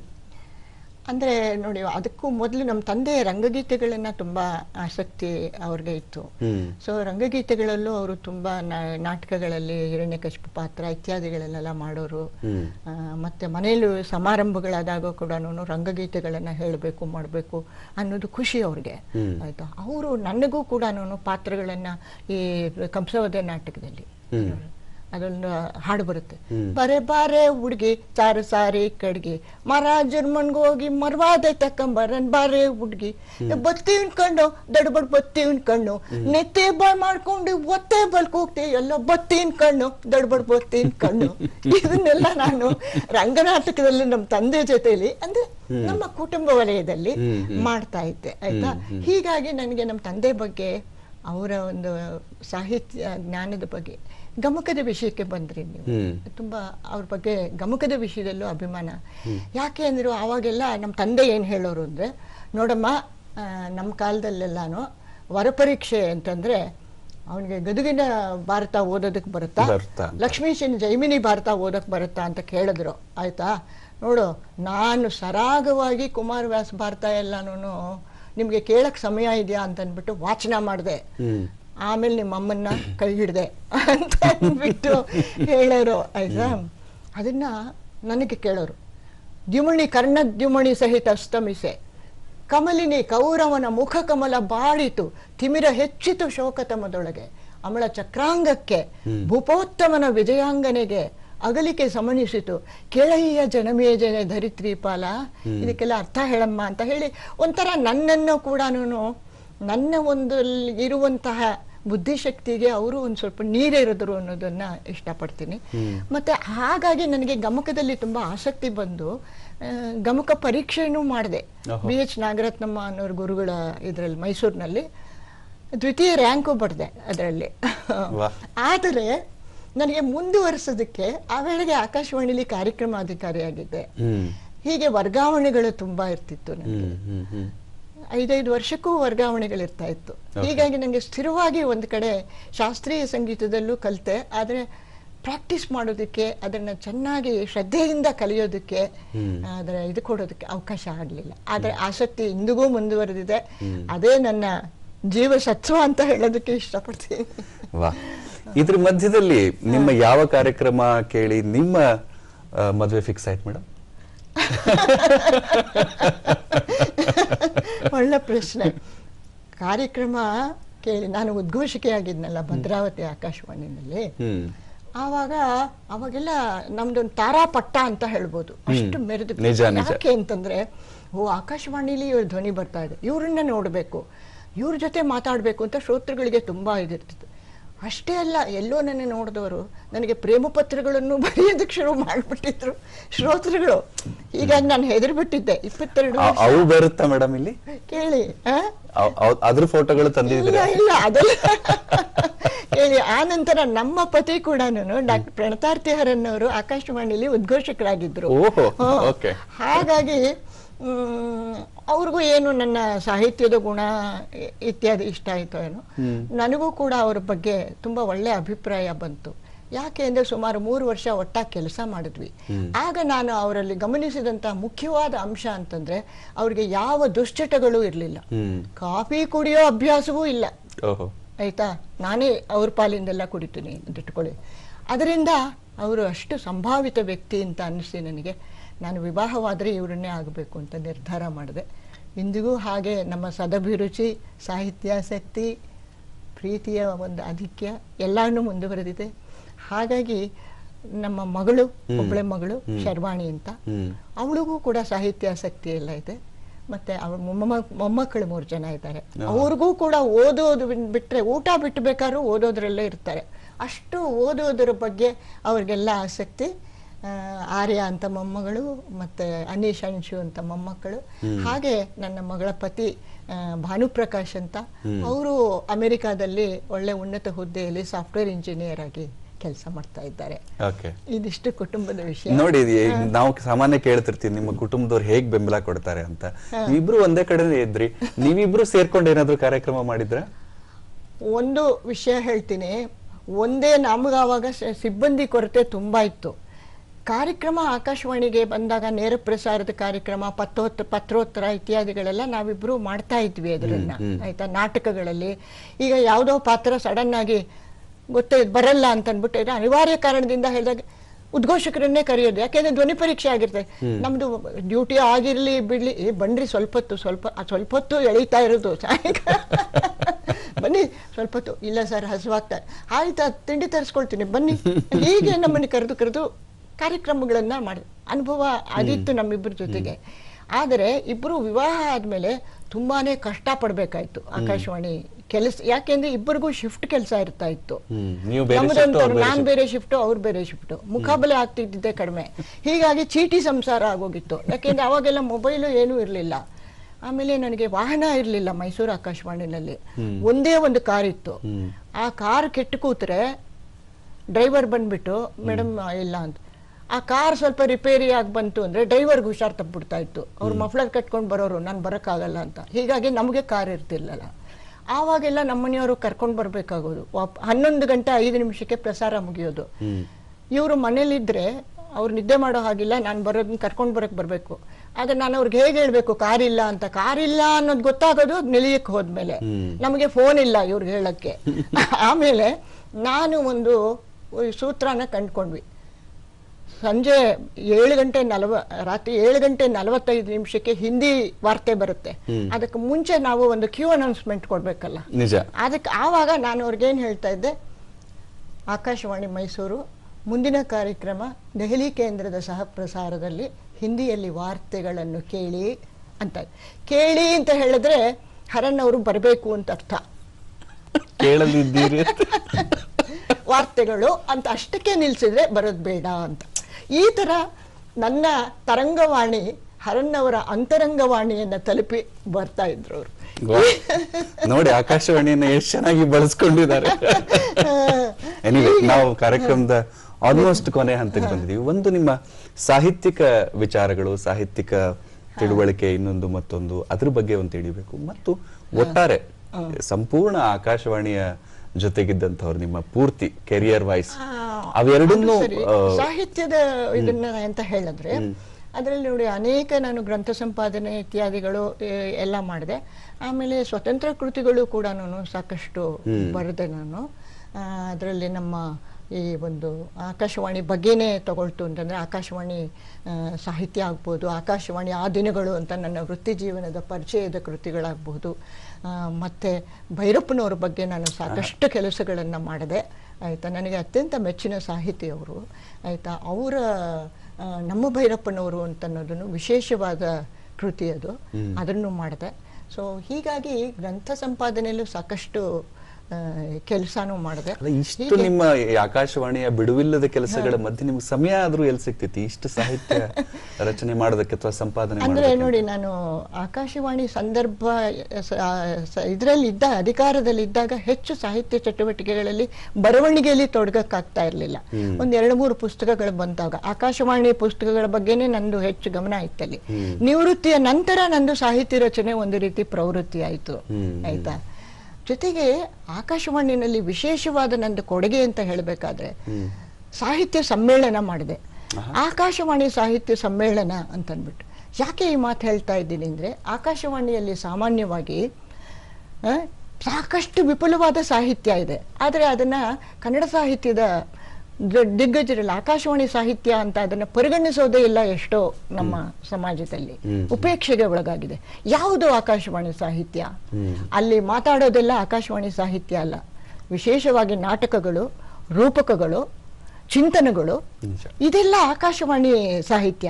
ಯಾಕೆ ಹೇಳ್ತಾ ಇದ್ದೀನಿ ಅಂದರೆ, ನೀವು ಇವಾಗ ಒಂದು ರಂಗನಾಟಕದ ಸ್ಕ್ರಿಪ್ಟ್ ತಗೊಂಡು ಬನ್ನಿ, ನಾನು ಆಕಾಶವಾಣಿಲಿ ನಾನು ಪ್ರಸಾರ ಮಾಡ್ತೀನಿ. ನಾನು ಹಾಗೆ ಪ್ರಸಾರ ಮಾಡ್ಲಿಕ್ಕಾಗಲ್ಲ ನಾಟಕನ. ಇದಕ್ಕೆ ಧ್ವನಿ ರೂಪಕ್ಕೆ ಇಳಿಸಬೇಕು ನಾವು. ಈಗ ದುರ್ಯೋಧನ ಬರ್ತಾನೆ, ಅವನು ಮೀಸೆ ತಿರುವಿಕೊಂಡು ಬಂದ ಅಂತ ಅಲ್ಲಿ ನಾವು ಇದಕ್ಕೆ ರಂಗನಾಟಕದಲ್ಲಿ ಹೇಳ್ತೀವಿ. ಆದ್ರೆ ಇಲ್ಲಿ ಆಕಾಶವಾಣಿಯಲ್ಲಿ ಹಾಗೆ ಹೇಳಕ್ಕಾಗಲ್ಲ ಧ್ವನಿಯಲ್ಲಿ. ಓ ಮಹಾರಾಜ ದುರ್ಯೋಧನ ಆಗಮಿಸುತ್ತಿದ್ದಾರೆ ಅಂತಲೇ ನಾವು ಹೇಳಬೇಕಾಗುತ್ತೆ ಧ್ವನಿ ಮೂಲಕ. ಅಂದ್ರೆ ಧ್ವನಿ ಶಕ್ತಿ, ಧ್ವನಿ ಪರಿಣಾಮಗಳಿಂದಲೇನೆ ಆಕಾಶವಾಣಿ ನಾಟಕ. ಅದಕ್ಕೆ ತಕ್ಕಂತೆ ರಚನೆ ಇರಬೇಕಾಗತ್ತೆ. ಇದು ಆಕಾಶವಾಣಿ ಸಾಹಿತ್ಯ. ಇನ್ನು ರೂಪಕ, ನಾಟಕ, ಭಾಷಣ, ಸಂಗೀತ, ಸಕಲ ಸಮಸ್ತವನ್ನು ಒಳಗೊಂಡಿರುವಂಥ ಸಾಹಿತ್ಯ ಅದು. ಆಮೇಲೆ ಗೀತ ಸಾಹಿತ್ಯಕ್ಕಂತೂ ಆಕಾಶವಾಣಿಯ ಕೊಡುಗೆ ಮಹತ್ವವಾದ್ದು. ಯಾಕೆ ಅಂದ್ರೆ ಆಕಾಶವಾಣಿ ಸಾಹಿತಿಗಳಿಗೆ ಹೇಳಿ ಕೂಡ ನಾವು ಅದನ್ನ ಬರೆಸಿರೋದುಂಟು. ಇನ್ನು ನೀವು ಒಟ್ಟಾರೆ ಆಕಾಶವಾಣಿ ಬಗ್ಗೆನೂ ಕೇಳಿದ್ರಿ ಅಲ್ವೇ? ನಿಜ, ಯಾಕಂದ್ರೆ ಕೇವಲ ಧ್ವನಿ ಮೂಲಕ ಜನರಲ್ಲಿ ಕಲ್ಪನೆ ಹುಟ್ಟು ಹಾಕಿದವರು ನೀವು. ಹೌದು. ಹಾಗಾಗಿ ನಿಮ್ಮ ಕಲ್ಪನೆಯಲ್ಲಿ ಆಕಾಶವಾಣಿ ಹೇಗಿದೆ ಅಂತ ನೋಡಿ. ಆಕಾಶವಾಣಿ ಒಂದು ಪ್ರಬಲವಾದ ಮಾಧ್ಯಮ ಅಂತ ಎರಡು ಮಾತಿಲ್ಲ. ಅದಿಷ್ಟೊತ್ತಿಗೆ ನಾವು ನರೇಂದ್ರ ಮೋದಿ ಅವರ ಮನ್ ಕಿ ಬಾತ್ ಇತ್ಯಾದಿಗಳಿಂದ ಸಾಬೀತಾಗಿದೆ. ಅದು ಒಂದು ಆಕಾಶವಾಣಿಲಿ ಒಂದು ಶಿಸ್ತಿದೆ, ಸಮತೋಲನ ಇದೆ. ಆಕಾಶವಾಣಿಯ ಪ್ರಸಾರ, ಸುದ್ದಿ ಮತ್ತೆ ಕಾರ್ಯಕ್ರಮಗಳು ಮತ್ತೆ ಅಭಿಪ್ರಾಯಗಳು, ನ್ಯೂಸ್, ವ್ಯೂಸ್ ಅಂಡ್ ಪ್ರೋಗ್ರಾಮ್ಸ್, ಈ ನ್ಯೂಸ್ನಲ್ಲಿ ಎಲ್ಲ ಬರೀ ಸುದ್ದಿ ಓದುತ್ತಿರುವವರು ಅಂತ ಬರುತ್ತೆ, ಅದು ವಾಚನ ಅಷ್ಟೇ. ಅಲ್ಲಿ ನಿರ್ಭಾವುಕವಾಗಿ ನೀವು ಓದಬೇಕಾಗತ್ತೆ. ಕಾರ್ಯಕ್ರಮಗಳಲ್ಲಿ ಬೇಕಾದಷ್ಟು ಕಾರ್ಯಕ್ರಮಗಳಿದೆ. ಅಭಿಪ್ರಾಯಗಳಿಗೆ ಸಗೊಂಟು ಅಂತಂದ್ರೆ ಅಲ್ಲಿ ನಿಮ್ಮ ಅನಿಸಿಕೆಯನ್ನೆಲ್ಲ ನ್ಯೂಸ್ ರೀಡರ್ ಹೇಳೋ ಹಾಗಿಲ್ಲ. ಅರ್ಥ ಆಯ್ತಾ? ಈಗ ನಾವು ಎಷ್ಟೋ ಖಾಸಗಿ ಚಾನೆಲ್ ನೋಡ್ತಾ ಇದೀವಿ, ಅವರವರ ಅಭಿಪ್ರಾಯ ಹೇಳ್ತಾರೆ, ಹಾವಭಾವಗಳನ್ನ ಉದ್ವೇಗಗಳನ್ನ ಅದೆಲ್ಲ ಇಲ್ಲಿ ಸಲ್ಲೋದಿಲ್ಲ. ತುಂಬಾ ಶಿಸ್ತಿನಿಂದ ಓದಬೇಕಷ್ಟೆ. ಹೀಗೆ ಒಂದೊಂದೇ ಕಾರ್ಯಕ್ರಮಕ್ಕೆ ತನ್ನದೇ ಆದ ಶಿಸ್ತಿದೆ. ಇದು ಆಕಾಶವಾಣಿ ಶಿಸ್ತನ್ನು ರೂಪಿಸಿದಂತಹ ಒಂದು ಮಹಾನ್ ಸಂಸ್ಥೆ ಅಂತ ಹೇಳೋದಕ್ಕೆ ನಾನು ಇಷ್ಟಪಡ್ತೀನಿ. ನಿಜ. ಒಟ್ಟಾರೆ ಕಾರ್ಯಕ್ರಮದ ಕೊನೆ 1 ನಿಮಿಷದಲ್ಲಿ ನಿಮ್ಮ ಈ ಸಂಪೂರ್ಣ, ಅಫ್ಕೋರ್ಸ್ 1 ನಿಮಿಷದಲ್ಲಿ ಹೇಳೋದಕ್ಕೆ ಆಗೋದಿಲ್ಲ, ಆದ್ರೂ ಕೂಡ ನಿಮ್ಮ ಈ ಆಕಾಶವಾಣಿಯೊಂದಿಗಿನ ಎಲ್ಲವೂ ವೈಯಕ್ತಿಕ ವಿಷಯ ಆಗಿರಬಹುದು, ನಿಮ್ಮ ವೃತ್ತಿ ಆಗಿರಬಹುದು, ಎಲ್ಲವನ್ನು ಸೇರ್ಕೊಂಡು ನೆನೆಸ್ಕೊಂಡಾಗ ಏನನ್ಸುತ್ತೆ? ನೋಡಿ, ಎಷ್ಟೋ ಸಿಹಿ ಕಹಿ ಅನುಭವಗಳು ನನಗಾಗಿದೆ. ಆದರೆ ಒಂದು ಹೇಳ್ತೀನಿ ವಿಜಯ್ ಅವರೇ, ಆ ಸಿಹಿ ಕಹಿ ಅನುಭವಗಳೆಲ್ಲ ನನ್ನ ಇದರಲ್ಲಿ ಸಿಹಿಯಾಗಿ ಪರಿವರ್ತಿತವಾಯಿತು. ಯಾಕೆ ಅಂತಂದ್ರೆ ನಾನು ನಿವೃತ್ತಿ ತಗೊಳ್ಬೇಕು ಅಂತ ಸ್ವಯಂ ನಿವೃತ್ತಿ ಅನಾರೋಗ್ಯದ ಕಾರಣದಿಂದ ಪಡೆದಾಗ ನನಗೆ ನಿವೃತ್ತಿ ಗ್ರಾಂಟ್ ಮಾಡಲಿಲ್ಲ. ನಿರ್ದೇಶಕಿಯಾಗಿ ಸಾಕಷ್ಟು ಕೆಲಸ ಮಾಡಬೇಕಾಗಿತ್ತು ಅಂತ ಇತ್ತೇನೋ. ಹೀಗೆ ಎಷ್ಟೋ ಕಹಿ ಅನುಭವಗಳು ನನಗೆ ಸಿಹಿಯಾಗಿ ಬ್ಲೆಸ್ಸಿಂಗ್ ಇನ್ ಡಿಸ್ಗೈಸ್ ಅಂತೀವಲ್ಲ, ಹಾಗೆ ಆಯಿತು. ಹಾಗಾಗಿ ಆಕಾಶವಾಣಿ ಅಂತ ಮಹಾನ್ ಸಂಸ್ಥೆಯಲ್ಲಿ ಕೆಲಸ ಮಾಡಿದ್ದಂತಹ ಒಂದು ಧನ್ಯತೆ ನನಗೆ ಇದೆ. ಅದರಿಂದ ಇನ್ನೂ ಆಕಾಶವಾಣಿ ಹೆಚ್ಚೆಚ್ಚು ಸಮರ್ಥವಾಗಿ ಇದಾಗಲಿ ಅಂತ ನಂದು ಆಶಯ. ನಿಜ. ನೋಡಿ, ಅವರು ಶಿಸ್ತಿನ ವಿಚಾರ, ಸಮಯದ ವಿಚಾರ ಹೇಳಿದ್ರು. ಕರೆಕ್ಟ್ ಆಗಿ ಪಿನ್ ಪಾಯಿಂಟ್ ಅಲ್ಲಿ ಕ್ಲೋಸ್ ಮಾಡಿದಂತಹ ನಮ್ಮ ಡಾಕ್ಟರ್ MS ವಿಜಯ ಹರನ್ ಅವರಿಗೆ ಧನ್ಯವಾದಗಳನ್ನ ಹೇಳ್ತಾ, ಅವರ ಆಕಾಶವಾಣಿಯ ಅನುಭವ ಇನ್ನಷ್ಟು ಇದರ ಕೇಳುಗರನ್ನ ಹೆಚ್ಚಿಸಲಿ, ನಮ್ಮ ಒಂದು ಸಂಸ್ಥೆ ಇನ್ನಷ್ಟು ಎತ್ತರಕ್ಕೆ ಹೋಗ್ಲಿ ಅಂತ ಆಶಿಸ್ತಾ ಇವತ್ತು ಕಾರ್ಯಕ್ರಮಕ್ಕೆ ಬಂದು ಅವರ ಅನಿಸಿಕೆಗಳನ್ನು ಹಂಚಿಕೊಂಡಿದ್ದಾರೆ. ಮೇಡಮ್, ಧನ್ಯವಾದ. ಸಮಸ್ತ ವೀಕ್ಷಕರಿಗೂ ಧನ್ಯವಾದ. ವಿಜಯ್ ಅವರೇ, ಒಳ್ಳೆ ಪ್ರಶ್ನೆಗಳನ್ನು ಕೇಳಿದ್ರಿ. ತಮಗೂ ಕೂಡ ಧನ್ಯವಾದ. ಚಂದನ ವಾಹಿನಿಯ ಮುಖ್ಯಸ್ಥರು ಮತ್ತು ಎಲ್ಲ ಸಿಬ್ಬಂದಿ ವರ್ಗದವರಿಗೆ, ತಾಂತ್ರಿಕ ಆಗ್ಬೋದು, ಆಡಳಿತ ಆಗ್ಬೋದು, ಎಲ್ಲರಿಗೂ ಕೂಡ ನನ್ನ ಹೃತ್ಪೂರ್ವಕವಾದ ಧನ್ಯವಾದಗಳನ್ನು ಹೇಳೋದಕ್ಕೆ ಇಷ್ಟಪಡ್ತೀನಿ. ವೀಕ್ಷಕರೇ, ಇದಾಗಿತ್ತು ಇಂದಿನ ಶುಭೋದಯ ಕರ್ನಾಟಕ ಸಂಚಿಕೆ. ಮುಂದಿನ ಸಂಚಿಕೆಯಲ್ಲಿ ಮತ್ತೊಬ್ಬ ಹೊಸ ಅತಿಥಿಯೊಂದಿಗೆ ಭೇಟಿಯಾಗ್ತವೆ. ನಮಸ್ಕಾರ.